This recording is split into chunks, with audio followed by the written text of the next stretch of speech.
MQM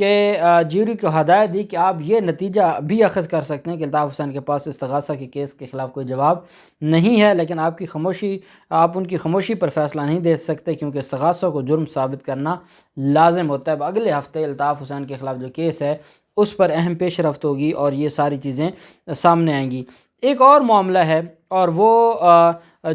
جس کے حوالے سے بہت زیادہ بات بھی کی گئی، اور وہ ایم کیو ایم کے حوالے سے اشتعال انگیز تقاریر، میڈیا ہاؤسز پر حملہ، اور فاروق ستار کے خلاف آج عدالت میں، کراچی کی انسداد دہشت گردی کی عدالت میں اہم گواہ پیش ہوئے ہیں، اور اس میں جو میڈیا ہاؤسز پر حملہ کیس کی سماعت ہوئی، چشمدید گواہ جو تھے انسپیکٹر ہاشم بلو، انہوں نے ایم کیو ایم رہنما فاروق ستار اور دیگر کے خلاف آج گواہی دی ہے۔ رینجرز کے special public prosecutor Rana Khalid Hussain نے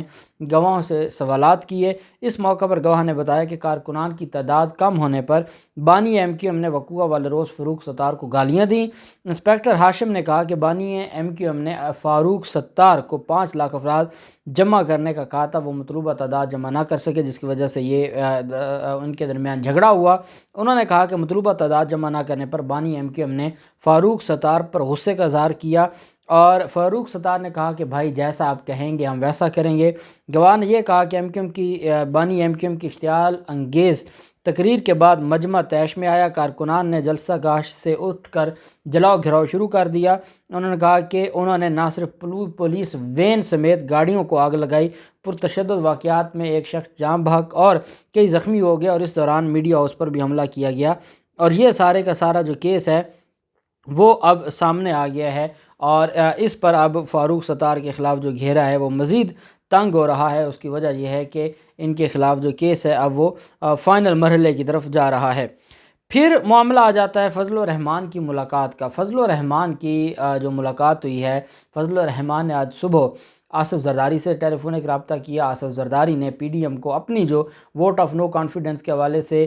جو ان کی طرف سے جو کچھ کہا جا رہا ہے اس پر اعتماد میں لیا۔ آپ جانتے ہیں کہ آصف زرداری یہ بات جان چکے ہیں کہ کچھ نکلنے والا نہیں ہے، تبھی آصف زرداری جب بیمار ہوں تو اس کا مطلب یہ ہے کہ یا تو وہ سیاسی طور پر شکست کھا چکے ہیں، یا وہ ان کے خلاف کوئی کیس ہے، یا کوئی ضمانت ہے، یا کسی کیس میں پیش ہونا ہے، اس کے علاوہ اور کوئی بیماری نہیں ہے ان کو۔ تو آصف زرداری کا بیمار ہو کر سیاسی ایکٹیویٹیز کو، اور ایسے دنوں میں کہ جب وہ مسلم لیگ نون کے پاس گئے اور ان کو سمجھ آ گئی کہ مسلم لیگ نون ایک پیج پر نہیں ہے، ووٹ آف نو کانفیڈنس کے لیے مسلم لیگ نون اکٹھی نہیں ہے، تو وہ ہمیں کیا سپورٹ کریں گے، اور وہ یہ بات سمجھ چکے تھے۔ پھر وہ کاف لیگ کے پاس گئے، اور کاف لیگ نے جب ان کو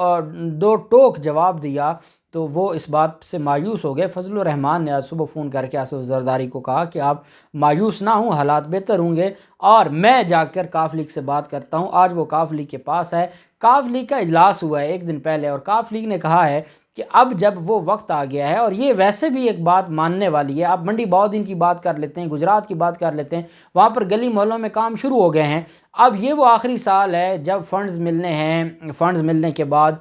جو ترقیاتی کام ہے وہ زور و شور سے، کیونکہ یہ الیکشن کا سال ہے، اگلا جو سال ہے الیکشن کا ہے، تو یہ الیکشن مہم ہے۔ تو جو کاف لیگ ہے انہوں نے 2 سوال اٹھائے ہیں کہ ایک تو اب ہمارے پاس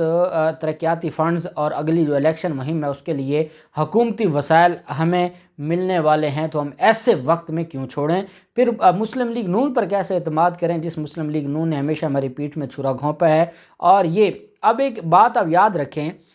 ووٹ آف نو کانفیڈنس کی بات آتی ہے تو ووٹ آف نو کانفیڈنس کے بعد کیا ہونا ہے، ہمارا آئین اس کے اوپر خاموش ہے۔ اب یہ بھی ہے کہ صدر پاکستان جب تک نیا عبوری سیٹ اپ نہیں آتا اسی وزیر اعظم کو چلنے کا کہہ سکتے ہیں۔ تو یہ اتنی ساری چیزیں ہیں، اتنے کمپلیکس، آج تک جو ووٹ آف نو کانفیڈنس ہے پاکستان میں کبھی کامیاب نہیں ہوا، اور ووٹ آف نو کانفیڈنس اکا دکا جو دفعہ اس کو لایا گیا وہ ناکام ہوا۔ اس کی وجہ کیا ہے؟ اور وزیر اعظم عمران خان تو وہ وزیر اعظم ہے جو اپنے حق میں ووٹ آف کانفیڈنس لے کر آئے تھے کہ میرے حق میں جو ووٹ آف کانفیڈنس دینا چاہتا ہے وہ دے۔ تو کاف لیگ نے کہا کہ نہ تو مسلم لیگ نون اور زرداری قابل اعتماد ہیں، اور نہ ہمیں مشکل وقت ہم نے پی ٹی آئی کے ساتھ گزار لیا ہے، اب جب ہمیں فنڈز ملنے ہیں یا اب ترقیاتی کام ہونے جس کی بنیاد پر ہم نے اگلے الیکشن کی کمپین کرنی ہے تو ہم پاگل ہیں۔ انہوں نے ساتھ یہ بات بھی ڈسکس کی کہ پی ٹی آئی نے تو ہمارے ساتھ اتحاد کی بنیاد پر جہاں جہاں کاف لیگ نے کینڈیڈیٹ کھڑا کیا تھا وہاں پی ٹی آئی نے کینڈیڈیٹ نہیں کھڑا کیا تھا، کیا نون لیگ ایسی کو کمٹمنٹ کرے گی؟ تو یہ ساری چیزیں انہوں نے ڈسکس کی اور آج فضل الرحمان گئے. فضل الرحمان نے ادھر ادھر کی بڑی باتیں کی، لیکن چودھری شجاعت نے کہا کہ اب ہم مزید، ہم نے سیاست میں بڑا اوپر نیچے چیزوں کو دیکھا ہے لیکن ہم مزید نہیں افورڈ کر سکتے، اور ہم اس سارے معاملے کو اب بیسیکلی مولانا فضل الرحمان آج اس وجہ سے گئے تھے کہ شہباز شریف آپ کے پاس چل کے آ رہے ہیں، شریف خاندان آپ کے پاس چل کے آ رہا ہے، وہ شریف خاندان جنہوں نے آپ کو دھتکارا تھا یا جو آپ کو گالم گلوچ کرتے تھے اور جو آپ کو کسی کھاتے نہیں گنتے تھے، وہ چل کے آ رہا ہے. کم از کم اس کی بات سن لیجئے گا اور ان کے ساتھ رویہ اچھا رکھیے گا، کیونکہ شہباز شریف کو یہ بھی خطرہ تھا کہ چودھری برادران کوئی ایسا کام کر سکتے ہیں جو بڑے چودھری ہیں وہ ملاقات میں نہ بیٹھیں اور مونے سلائی اور کسی اور کو بٹھا دیں. تو بہت ساری چیزیں تھیں جس سے ان کو خطرہ تھا کہ یہ بے عزت ہو سکتے ہیں. اس وجہ سے فضل الرحمان پہلے آئے، اور جو کل ملاقات ہونے جا رہی ہے 14 سال کے بعد شہباز شریف کی چودھری برادران کے ساتھ، اس پر اعتماد میں لینے کے لیے اور ان کو یہ کہنے کے لیے کہ آپ ایک دفعہ ان سے مل لیں، اگلا معاملہ پھر ہم ڈسکس کر لیں گے. تو یہ ان کا جو میں سمجھتا ہوں اس سے بڑھ کے ان کے اوپر کیا زوال آئے گا کہ آج وہی مسلم لیگ نون چل کر یا زرداری کو اپنے پاس بلاتی ہے یا وقاف لیگ کے پاس چل کے جا رہی ہے، اور اب یہ عمران خان کے خوف میں سارے جو کرپٹ مافیا یہ اکٹھے ہو رہے ہیں اور کچھ نہیں نکلے گا، اور یہ حکومت اپنا ٹائم پورا کرے گی. جو بھی تفصیلات ہوں گی آپ کے ساتھ شیئر کرتے رہیں گے. اللہ پاک پاکستان کا حامی و ناصر ہو. بہت شکریہ. اللہ حافظ. پاکستان زندہ باد.